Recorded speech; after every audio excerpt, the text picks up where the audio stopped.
The mucosa, which is the innermost lining of the alimentary canal, is mainly involved in absorption and secretion. Now the another question is about the function of bile, I think. How does the bile help in digestion of fats? So, you know, for digestion of protein there are proteases, for digestion of fat there are lipases, but how does the fat actually digest? Is that the bile helps in emulsification of fat. What the bile does is it breaks down the large fat globules into smaller globules so that the bile pancreatic enzymes can act on them.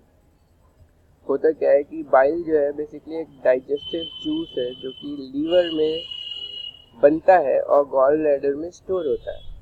ये point clear होना चाहिए कि bile is synthesized from liver but is stored in gall bladder. The only function of gall bladder is to store the bile and concentrate it. So the bile is not produced from gallbladder, it is actually produced from liver and secreted from liver and stored in gallbladder, and when needed the gallbladder contracts to release the bile into the digestive system.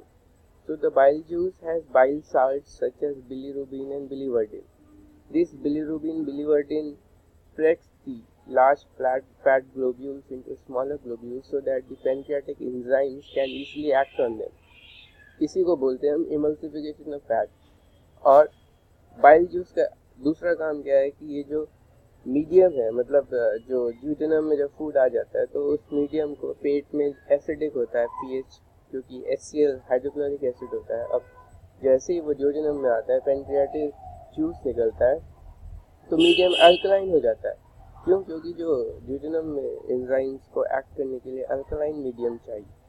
और pancreatic जो pH मतलब जो juice में एक bile juice होता है, तो bile juice का ही काम होता है कि मीडियम का अल्कलाइन बनाना और लाइपेसेस को एक्टिवेट करना. ठीक, तो ये तो हो गया फैट का डाइजेशन. अब हम आते हैं कि प्रोटीन्स का डाइजेशन कैसे होता है. तो अगर हम देखें शॉर्ट में कि मेनली प्रोटीन्स का डाइजेशन शुरू कहाँ से होता है, तो वो हम और डिटेल में नेक्स्ट पे आएंगे. अभी हम सिर्फ पेनक्रियाटिक जूस के थ्रू डाइजेशन ऑफ प्रोटीन समझते हैं कैसे होता है. The pancreatic juice contains a variety of inactive enzymes. Note it, the enzymes here, the originally produced enzymes in pancreatic juice are inactive, namely trypsinogen, chymotrypsinogen and carboxypeptidase. अब होता क्या है, ये एक्टिवेट कैसे होते हैं? दूसरा क्वेश्चन तो यही होता है कि ये जो इनएक्टिवेटेड है एक्टिवेट कैसे होते हैं. तो एक एंजाइम होता है enterokinase. There is an enzyme enterokinase which is secreted from intestinal mucosa which activates the trypsinogen into trypsin. ये एंटेरोकाइनेज जो कि इंटेस्टाइनल म्यूकोसा से होता है, ये एक ऑब्जेक्टिव कि enterokinase is release from stomach mucosa, intestinal mucosa, esophagus. So it is released from intestinal mucosa. The main function is to activate the inactive trypsinogen into trypsin and some inactive peptides. And this trypsin, what does it do? This trypsin again activates the other pancreatic juice enzyme like chymotrypsinogen and carboxypeptidase. So see, there is a chain is forming here. The enterokinase is activating the trypsin by conversion of trypsinogen into trypsin, and trypsin in turn activates the other friends of it like chymotrypsinogen and carboxypeptidase. The chymotrypsinogen mainly is the milk coagulating enzyme that converts protein into peptides. Like you can see here, chymotrypsinogen is converted into chymotrypsin, the active form by trypsin, and the chymotrypsin does the conversion of protein into peptides. The carboxypeptidase, what it does is it acts on the carboxyl end of the peptide chain. Like a peptide chain have two ends, amino end and the carboxyl end. So one MCQ can analyze the carboxypeptidase acts on which end of the peptide chain, which end of the amino acid. So it's the carboxyl end, carboxyl end of the proteins, and helps to release the last amino acid. Hence it helps in digestion of protein. The peptides are broken down into smaller peptide chains and the last terminal amino acid by carboxypeptidase. Thus, in short, we can say that the partially hydrolyzed protein present in chyme are acted upon by various proteolytic enzymes of pancreatic juice for their complete digestion. Like the protein and peptones are acted by trypsin, chymotrypsin and carboxypeptidase, all are the activated ones into dipeptides and proteases.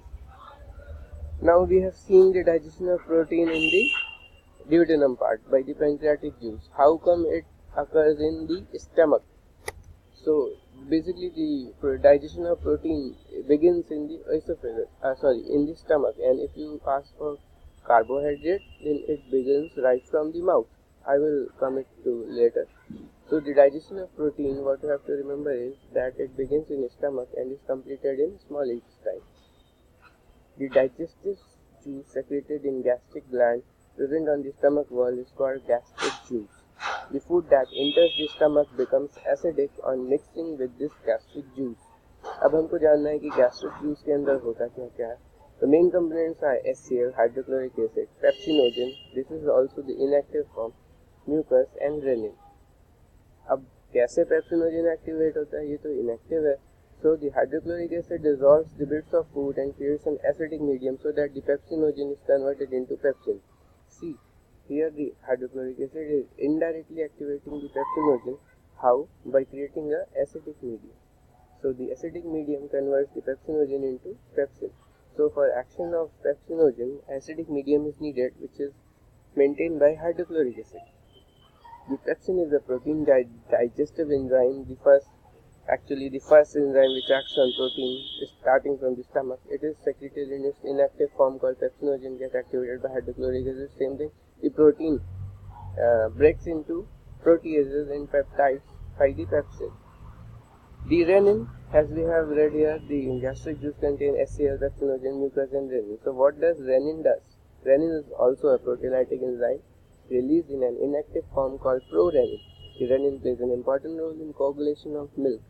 So basically its main action is in children up to 6 months of age, or the breastfed children who are taking milk as their sole food. The prorenin by HCl get converted into the active form renin, and it converts the milk casein protein into the procasein for easy digestion. Another question which comes, we can take it if we see only the digestion part.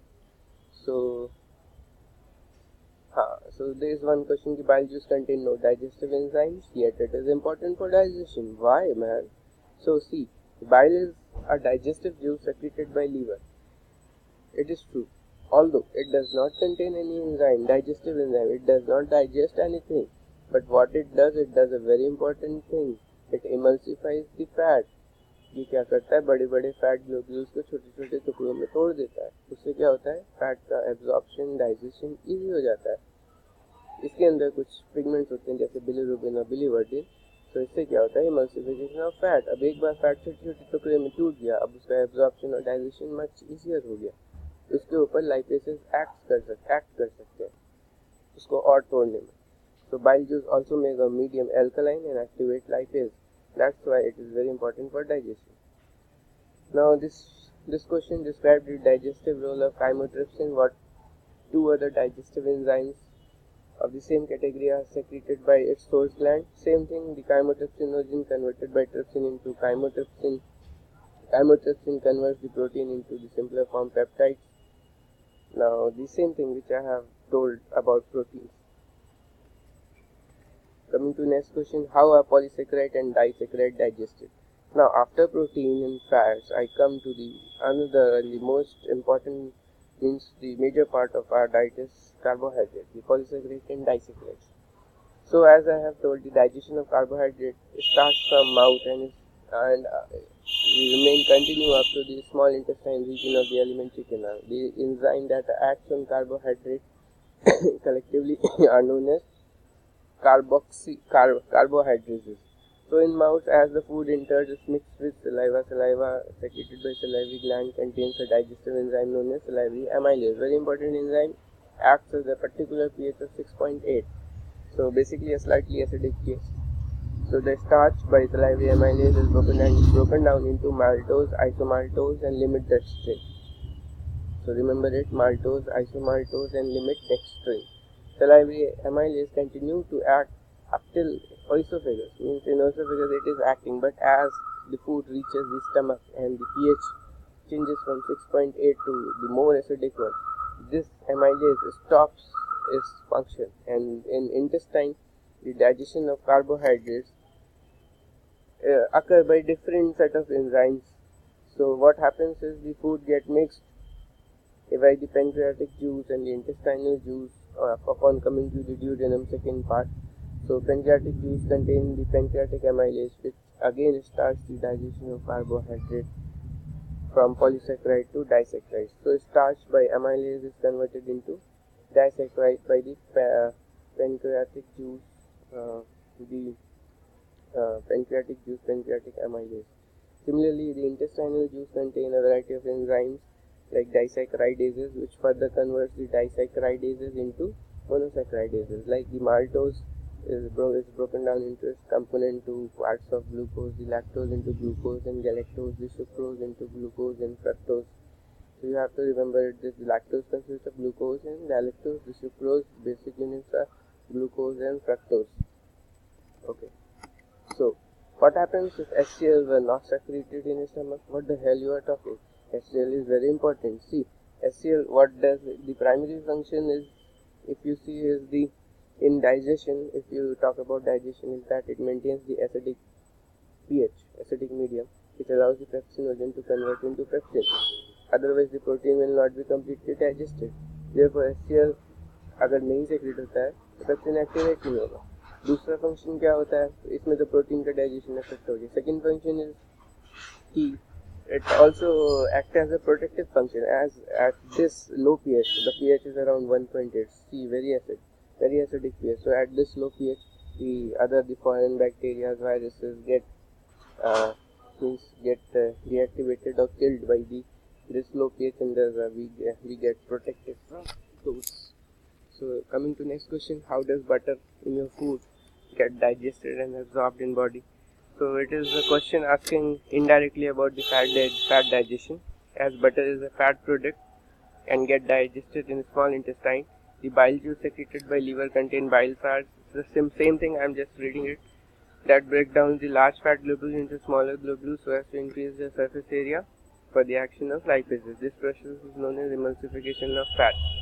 उसके बाद क्या होता है, उसके बाद pancreatic लाइपेसेस होते हैं जो कि पैनक्रियाटिक जूस में होते हैं, और इंटेस्टाइनल लाइपेसेस होते हैं जो कि इंटेस्टाइनल जूस में होते हैं. ये फर्दर हाइड्रोलाइज करते हैं फैट मॉलिक्यूल को into triglyceride, diglyceride, monoglyceride and ultimately into the glycerol, this simpler one, this glycerol and fatty acids. So fats by pancreatic lipase broken down into triglyceride and diglyceride. The diglyceride and monoglyceride are further by the intestinal lipase broken down into fatty acids and glycerol. Fatty acids are the simplest means unit, like protein are converted into amino acids, the fats are converted into fatty acids.